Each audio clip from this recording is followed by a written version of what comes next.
ಕೌಜಲಗಿಯಲ್ಲಿ ಶಾಲಾ ಪ್ರಾರಂಭೋತ್ಸವ ಹಾಗೂ ಪಾಲಕರ ಪ್ರಥಮ ಸಭೆ ಯಶಸ್ವಿ. ಕರ್ನಾಟಕ ಪಬ್ಲಿಕ್ ಶಾಲೆ ಕೆಪಿಎ ಕೌಜಲಗಿಯಲ್ಲಿ ಇಂದು ಶಾಲಾ ಪ್ರಾರಂಭೋತ್ಸವ ಹಾಗೂ ಪಾಲಕರ ಪ್ರಥಮ ಸಭೆ ಕಾರ್ಯಕ್ರಮವನ್ನು ವಿಜೃಂಭಣೆಯಿಂದ ನಡೆಸಲಾಯಿತು.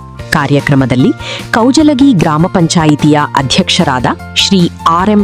ಇಟಿ ಹಾಗೂ ಗ್ರಾಮ ಪಂಚಾಯಿತಿ ಸದಸ್ಯರು, ಎಸ್ಡಿಎಂಸಿ ಅಧ್ಯಕ್ಷರಾದ ಶ್ರೀ ಎಂ.ಡಿ. ಬುದ್ನಿ ಮತ್ತು ಸದಸ್ಯರು, ಕೆಪಿಎಸ್ ಶಾಲೆಯ ಪ್ರಾಚಾರ್ಯರಾದ ಶ್ರೀಮತಿ ಲಕ್ಕುಂಡಿ, ಉಪಪ್ರಾಚಾರ್ಯರಾದ ಶ್ರೀಮತಿ ರಾಜಶ್ರೀ ನಾಯಿಕ, ಪ್ರಾಥಮಿಕ ಗಂಡು ಮಕ್ಕಳ ವಿಭಾಗದ ಪ್ರಧಾನ ಗುರುಗಳಾದ ಶ್ರೀ ಎಂ.ವೈ. ಸಣ್ಣಕ್ಕಿ ಹಾಗೂ ಶಾಲೆಯ ಶಿಕ್ಷಕಿಯರು ಭಾಗವಹಿಸಿದ್ದರು. ಈ ಸಂದರ್ಭದಲ್ಲಿ ಕೆಪಿಎಸ್ ಗಂಡು ಮಕ್ಕಳ ವಿಭಾಗದ ವಿದ್ಯಾರ್ಥಿಗಳಾದ ಅಭಿನವ ಬಾಳೇಶ ಮೆಹತಾ ಹಾಗೂ ಪ್ರೀತಂ ವಿಠ್ಠಲ ಭೋವಿ ಅವರು ಅಟಲ್ ಬಿಹಾರಿ ವಾಜಪೇಯಿ ಸಂಯುಕ್ತ ಪದವಿ ಪೂರ್ವ ವಸತಿ ಶಾಲೆಗೆ ಆಯ್ಕೆಯಾಗಿರುವ ಹಿನ್ನೆಲೆಯಲ್ಲಿ ಅವರನ್ನು ಸನ್ಮಾನಿಸಿ ಅಭಿನಂದಿಸಲಾಯಿತು. ಸಭೆಯಲ್ಲಿ ವಿದ್ಯಾರ್ಥಿಗಳ ಶೈಕ್ಷಣಿಕ ಪ್ರಗತಿ, ಶಾಲೆಯ ಅಭಿವೃದ್ಧಿ ಹಾಗೂ ಪಾಲಕರ ಸಹಭಾಗಿತ್ವದ ಕುರಿತು ಚರ್ಚೆ ನಡೆಸಲಾಯಿತು. ಕಾರ್ಯಕ್ರಮವು ವಿದ್ಯಾರ್ಥಿಗಳು, ಪಾಲಕರು ಹಾಗೂ ಶಿಕ್ಷಕರ ಸಕ್ರಿಯ ಭಾಗವಹಿಸುವಿಕೆಯಿಂದ ಯಶಸ್ವಿಯಾಗಿ ನೆರವೇರಿತು.